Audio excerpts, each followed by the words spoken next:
My name is Willmett, and you'll hear a little bit about me shortly, but I'll start off by just acknowledging the traditional owners of the land where we meet today, the Wacha people of the Noongar Nation, and pay my respects and acknowledge the beautiful welcome that we had today.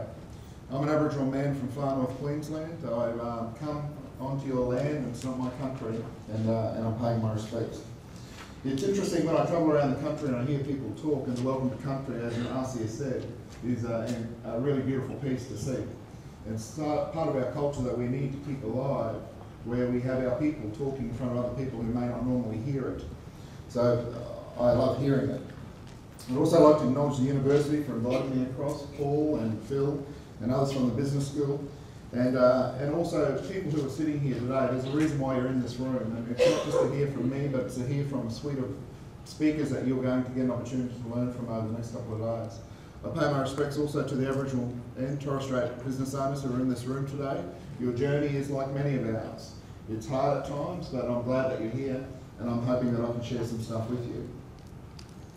To the rest of the people, you're here for a reason. As I mentioned, many of you are involved in some way about building the Indigenous business sector or being part of it. And we need that, and there's a reason for it. But I'm going to tell you a little bit about a personal story to start off with before I go in and talk about why we need to build the Indigenous business sector. I grew up in a little town in far north Queensland. My father is white and my mother is Aboriginal. On my mother's side, we're from two different groups of North Queensland. The Wanyee people from out near Doomadgee. Many people will know where that is, that region. And on my grandmother's side, the Cook-Allengy people, the rainforest people of far north Queensland. And that's where I'm going to start my story. On the 12th of August of 1925, my great-grandfather, George Sibley, an Aboriginal man who was a business owner at that time, was rounded up by police and arrested for owning a business in Mount Malloy, a little township north of Cairns. And the reason why is at that time in 1925, blackfellas just didn't own businesses. He was locked up and sent to Palm Island. At that time, he was rounded up with my family, my great-grandmother and her kids, including my grandmother, and their house was destroyed in front of them at Mount Malloy, right? His horses were taken, and his buggies were taken, and all his wealthy possessions. Can you imagine what that would have been like? Sent a few hundred kilometres by police escort to Palm Island, where he set up his business, where he was locked up on Palm Island, and that's where he stayed till he died. Now, that removal has an impact on me, because what it was at that time was it was a deliberate attempt to subdue Aboriginal people in this country. And one of the things that we're doing is through the economic vehicles that we had for people to earn wealth and accumulate assets and money, it was taken away from us. So here we are 90 years later, and things have changed. But we're at a point in our life where it's our time to start taking back and to make some really solid decisions about where we're taking our future. Now, some of our old people didn't have choices. Did not have choices to do what they wanted to do. We are free in this country for a reason, for the fights that a lot of people did before us. Some of us who are in this room, young Aboriginal people, we pay our respects to those older people who fought for us to get educated, who fought for us to be in a position where we can acquire wealth, who fought for us to have opportunities where we can move through employment that they never had the opportunity to do. So it's exciting to see where we are 90 years later. Now, why it's important is the opportunities are there for Aboriginal and Torres Strait Islander businesses in this country. But many of you will know that change is not an easy thing. Many of us are being spoiled in one way or another. Some of us sit back and expect everything to come to us rather than go out and take the opportunities that are presented to us. Well, change is really needed. Similar to the people who walked before us who changed housing, health, education, welfare reform. At the time when people pushed those ideas forward about changes, some people thought, what are you doing? Why don't we just stay the way we were? It was easier. Why are you suggesting that we make all these radical changes and change us as people and make us like white people? Well, in actual fact, the changes aren't there to make us like white people. In many cases, the changes were there to remove some of the dependency that we had got used to that was around. In the business world, it's exactly the same. There's a lot of dependency on others, where we haven't thought about the whole issue of building capacity and what we need to do. The changes that we've tried to do, we've done in slow amounts. 20 years ago, I started as a HR manager. That's my background as an employment. And we're writing Aboriginal and Torres Strait Islander employment strategies to get more blackfellas into jobs. Here we are 20 years later. Some people are still writing employment strategies to get people into jobs, but our thinking has to move beyond that to the point where now we're starting to talk about blackfellas having careers. It's exactly the same in the business space. There are people who've been in business for many years. Many years. And we can go back in history, at least 100 years in this country where we've got documented Aboriginal people being in business. We've got to move beyond just being a business owner to now having a successful company, and in many cases a business that's a lot bigger than what many of us would think of at the moment. So our thinking has to change. And that's where we come down with this whole issue of why we can't wait. There's an urgent need for change. Some of the stuff that Marcy spoke about in her presentation about reforms are needed. The removal from government doesn't get it right, we know that. There's got to be changes there. The capacity stuff was heaven to my ears because it's stuff that I deal with now as a business advisor over many years, dealing with companies that we have to build their capacity. So I'm going to talk about why there's a bit of an urgency, but before I start, I'm just going to share something with you. Many of you will read newspapers. On the weekend, I picked up the Australian newspaper, and some of you will be familiar with a man by the name of Peter Switzer. Peter Switzer is a business analyst and a financial advisor, and he talks about a range of things in the business world. One of his comments in the Australian on the weekend was, our country's at a time where we need a strategic plan for the country. Why haven't we got one? Successful companies have them, right, to build. They have a vision that they're going to implement. And we haven't got one for this country. So it's got me thinking about how true he is. The reality is that for the business sector, because it's so fast emerging, the last 20 years we've seen rapid changes, that we need a strategic plan to develop this sector. So we cover off on some of the things that were spoken about earlier. We cover off and anticipate some of the things that are going to come up in the future around Indigenous business. It's a new approach. Now, for some of you sitting in this room, you'll know that, well, I thought we were just talking about Aboriginal business. What's that look like? I'm going to tell you what the sector looks like in a minute. So there are three things that we have to get right in terms of to grow Aboriginal business in this country. The first thing is that we need Aboriginal people and Torres Strait Islander people who want to be in business. Gone are the days yeah, look, here's some money, we're going to set you up in business, you should run this company. It doesn't work, we know that. We've got evidence from around the world that knows that does not work. We need people who want to be in business. That's the first pillar that we have to get right. The second thing is we need to have targeted structural reform in this country, and I'll talk about that in a bit more detail. But as we've seen in recent times, we've seen the opportunity policies that have come in by the Australian government. That's one way. But the other thing that we need is we need some protectionism for Aboriginal companies and businesses so they don't continually get exploited, as we've seen in recent years, as this massive opportunity has come forward for Aboriginal companies. And the last one that we need is we need an organisation or a group to come together to start working on the strategic plan for Indigenous business in this country. Now, when I talk about Aboriginal and Torres Strait Islander business, I'm talking about not our corporations, I'm talking about our Aboriginal people who self-identify as being business owners. So I'll qualify that at the very start. And I'm going to run you through a little bit about what that actually looks like. Strategic planning is the stuff that I've touched on just briefly, and not everyone gets it right. Everyone sits back and thinks things are going to come to us. But for many of us who work in the business world, we use strategic plans to set us in the direction. Strategic plans are really simple, and I'm not going to complicate it. Basically, all we want to know is, where are we today? What do we want to be, or where are we going to go? And how will we get there? Now, that's as straightforward as it gets. Now, there's a lot of layers in there that we make a little bit more detailed when we work with each other. But let's have a look at where Aboriginal business is in this country at the moment. The reality is that many of our businesses are small, but in the total number of Aboriginal businesses, they're relatively tiny. In actual fact, 6% of the Aboriginal population from the latest census, 2011, are Aboriginal business owners.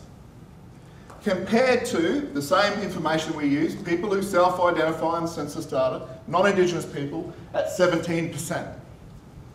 Now, the reason why this is important is the last time this figure was anywhere near 6% was back in the 60s. So if we're using a percentage, we can say, well, there's a major separation. Let's not talk about numbers because it's better off working on percentage. So there's a big gap.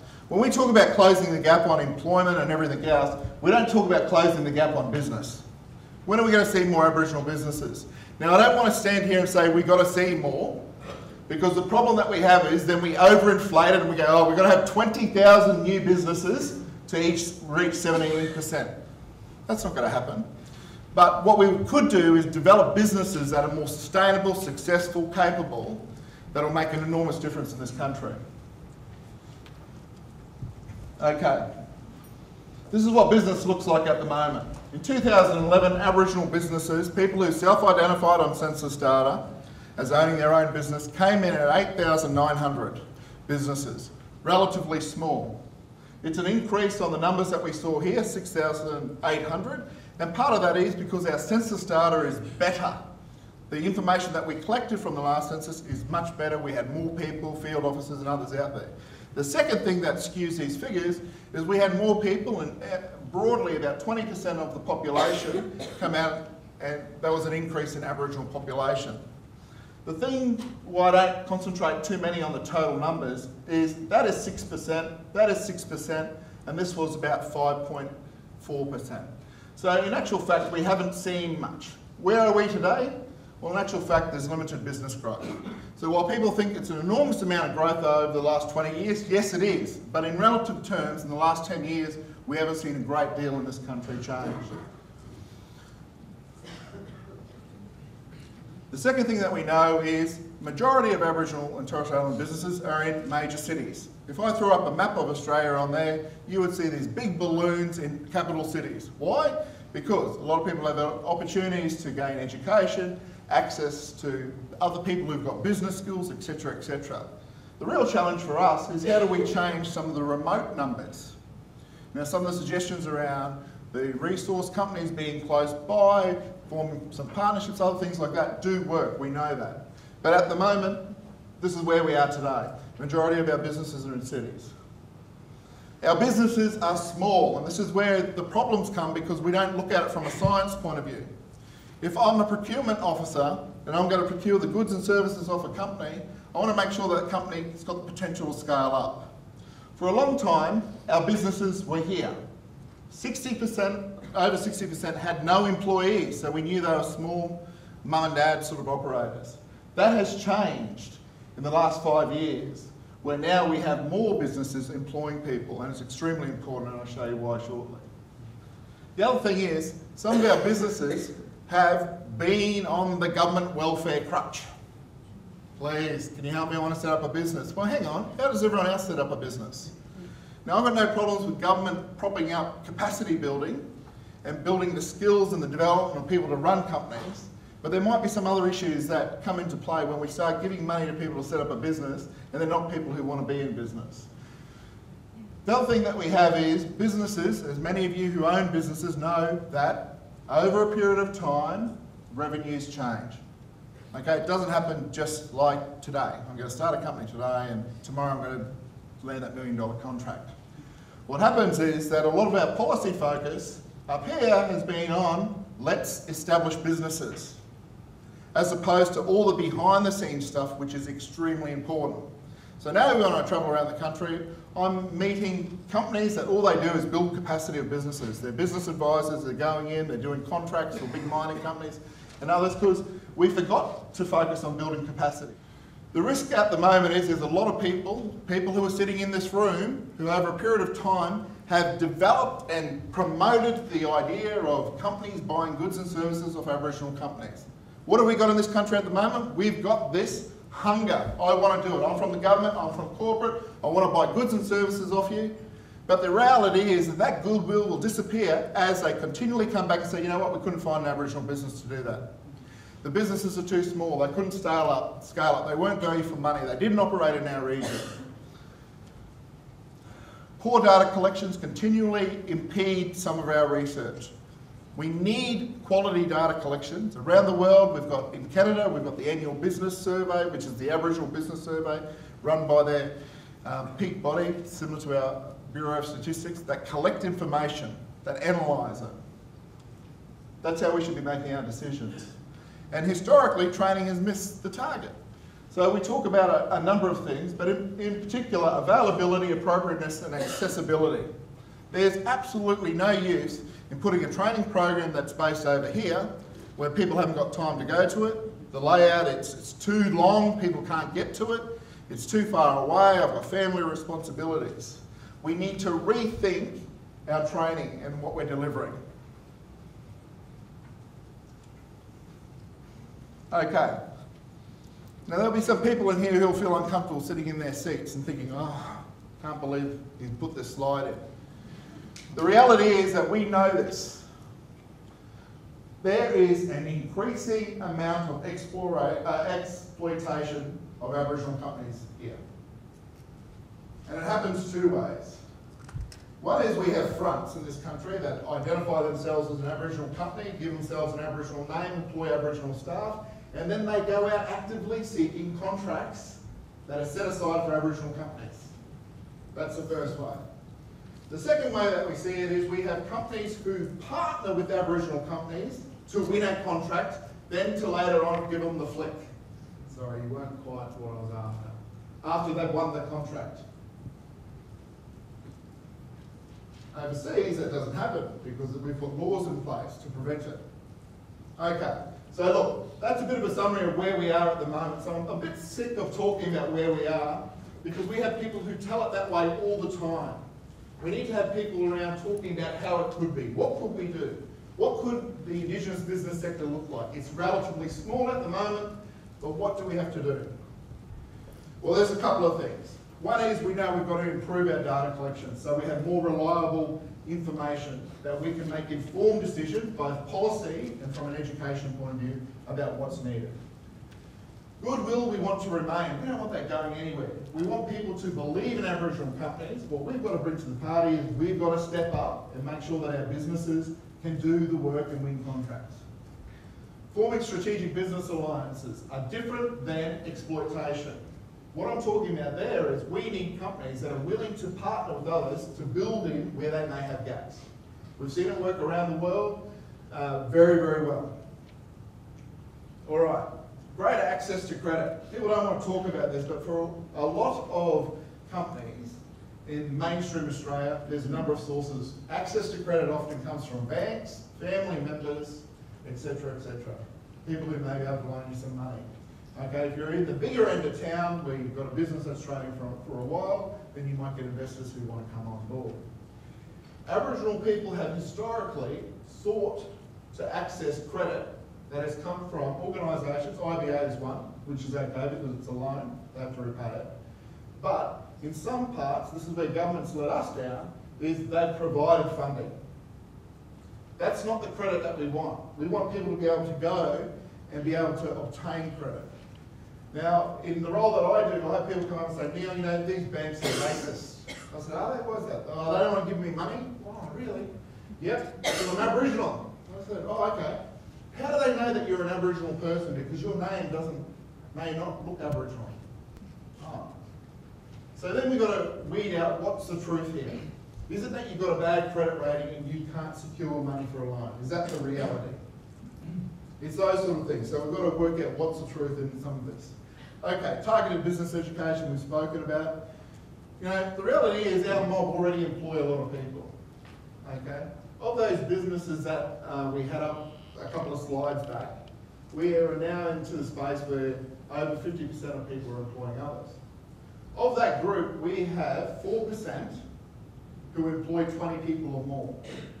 Doesn't sound like a great deal, but it is significant. As our businesses grow, and say we have 10,000 businesses next year, they all employ one person, and then the year after, you know, we might get up to 12,000, they all employ 1 or 2 people. You can see what's going to happen. We're going to be a major employer of our mob. Now, that's where we want to be. We've seen it around the world. We've seen minority companies employing minority people. Okay, I've spoken about where Aboriginal businesses are located. About 90% of them are in major cities, right? The reality is that 11%, or that small percentage that are in remote areas, we want to see them trading also. People are in positions where they're close to, whether it's a resource or something else, where they can develop companies.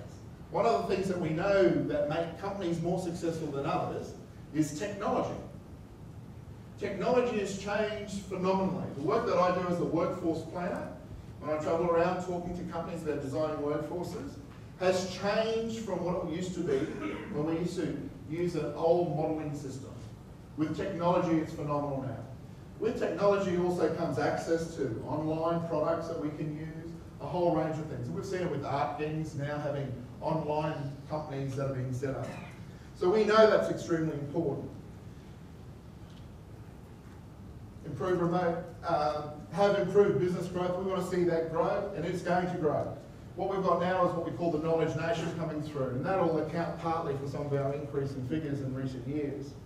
More than ever, we've got Aboriginal people who are going to university who are coming out with qualifications that they can set up their own business. Accounting qualifications where they can come out. Graphic design qualifications where they can come out. Etc., etc. Architecture and a number of other ones where people are coming out and going into their own business. We've seen knowledge nations around developing countries change things. Africa, we've seen Canada change. We've seen the US change with people coming through and minority groups growing and their businesses going into those fields of what we call knowledge nation. The protection one, and I spoke about the exploitation. What we've seen now, and the US is a prime example, is people have laws in place where people get fines. So that idea of if you say that you're an Aboriginal business and you're not, and you're going to get a contract off the federal government because they think you're an Aboriginal business and you win it, automatically in the United States at the moment it's a $20,000 fine. Okay. The second thing that happens is when you have people who say, well, I'm going to use this Aboriginal subcontractor, and you go through and you win the contract and you still choose not to use them, it's another $20,000 fine. These are deterrents for people who first and foremost act as a front and say they're an Aboriginal business to win favour, and secondly for the exploitation that goes on of Aboriginal businesses. More contracts awarded. Duh. Okay? It sounds crazy, but that's something that we want to see happen. We want to see more Aboriginal companies winning more contracts. One of the things that I used to do many years ago working in government, we used to sit down and make decisions around procurement on what a person's trading history was the previous year. So if you came to me and your trade the previous year was $1 million, well, more than likely I would, from a risk point of view, give you a contract up to $300,000. Businesses don't get that. We have businesses that start today, tomorrow they're looking for that $1 million golden handshake. We want businesses to win contracts, but there's a couple of hurdles that they'll have to go through. We want the focus to move away from business ownership to business success. Have higher expectations for our businesses. Many of us who are in business already do that. We have goals for our business. We don't always achieve them, but we have high expectations. That should be the stuff that we're putting in front of us, rather than, oh, let's just set up a business. It's a little bit like years ago we used to have people who are, I'm just looking for a job. No, well, now we're looking for a career. It's the same with the business. Oh, I'm looking to start a business. No, you're not looking at starting a business. You want a successful business that's going to win contracts. It's going to be in a position to win contracts. So we'll work through that. And the increased contribution to the Australian economy. We've got some broad modelling about what it is in terms of Aboriginal businesses contributing to the Australian economy. We know that it's probably an underrepresentation because not everyone's identifying as Aboriginal. So, how are we going to get there? And this is really as simple as it gets. We talk about where we are, we talk about where we want to be, but how do we get there? This is where the strategic planning work comes in. We must have an ambitious vision for the sector. Gone are the days where we sit back and go, yeah, you know, it'll look after itself. Right, then we'll get interest groups who come in and push their own agenda and say, you know what, an Aboriginal business, if you've got 10% ownership, yeah, that's an Aboriginal business. That sort of nonsense is what we'll see. Right? The strategic vision can only be done one way, and that's for, rather than organisations work as silos, this whole individualism that we see, We've got to come back to the communalism. And I'll give you a picture. Aboriginal business at the moment has a number across the country of Aboriginal and Torres Strait Islander chambers of commerce. They all fall under most of them fall under the banner of the Indigenous Business Council of Australia. We have the IBA, Indigenous Business Australia, that provides loans and access to capital and other things. We have the Indigenous Land Corporation that does something different. We have banks that are doing other bits and pieces, and some of them have a capital investment program. We're now seeing the increase of investors in this space who are looking for returns on their investment coming in. There are an enormous amount of players, and you'll probably hear that I'm not talking too much about government, because government have seen their day. Government has a strategic plan called the Indigenous Economic Development Strategy, which is broadly to suit their needs. So when we start looking at the vision, yes, they may be a stakeholder and come into play, but there's an enormous amount of other groups who could develop this vision for Australia, including universities and others. It's this, we've got to get them together. Now people think, and many of you who've been involved in strategic planning, what, 10 years? It's 10-year strategic plan, it's long, I know. But it gives us a time to look at where we are and where we're going. We've made an enormous amount of change in a few years, and we've got a lot more to do. All right, and the last one that goes with that is that careful coordination. We've got to come together to work together on this. So that's a little bit of where we are, where we're going, and how we can do it. Now, from some of that stuff, you'll probably think, well, there is actually a bit of a science to building the sector. The sector's not going to grow itself. We've already seen that. In 5 years and 10 years, the percentage of businesses hasn't grown an enormous amount. Right? So we're going to have to start looking at ways that we can do it, and some of that stuff is what I shared. The reason why we need to do it is it's going to benefit our communities. We know that as we build bigger companies, as resources come in, we employ local people, but those resources are going back to our communities. One of the guys who I do a lot of work with in the US spoke about his company and where he started. He's talking about he now employs 99 people or 100 people, and the thing that came out of it is that he helped every one of his employees buy a house because they have full-time permanent jobs. So I'm not belittling the fact of all the focus we've put on employment. It's extremely important. But let's not forget that a vehicle to employment is also around building our businesses. Now, for all this to occur, we've got to have some fairness in it. And there'll be people who'll come in with their own agenda and they'll push theirs and say, look, this is what we need to do because this works over here, without working with other people to say, well, collectively, what can we do? Collectively, where is the science and research behind that that's proven? So it's the fair partnerships. It's not the tokenistic gestures where, oh yeah, let me be involved, I'll help out and I'll put my university's name there. Oh, let me help, oh, you've got a successful company, I'll put the Willmett group over there. It doesn't work that way. We as people, as Aboriginal and Torres Strait Islander people, are becoming much more sophisticated in everything that we do. Our lives have changed. We're standing on the shoulders of people who built stuff before us. So now's the time for us to stand up and look at the leadership point of view and say, what do we have to do? How can we make this happen?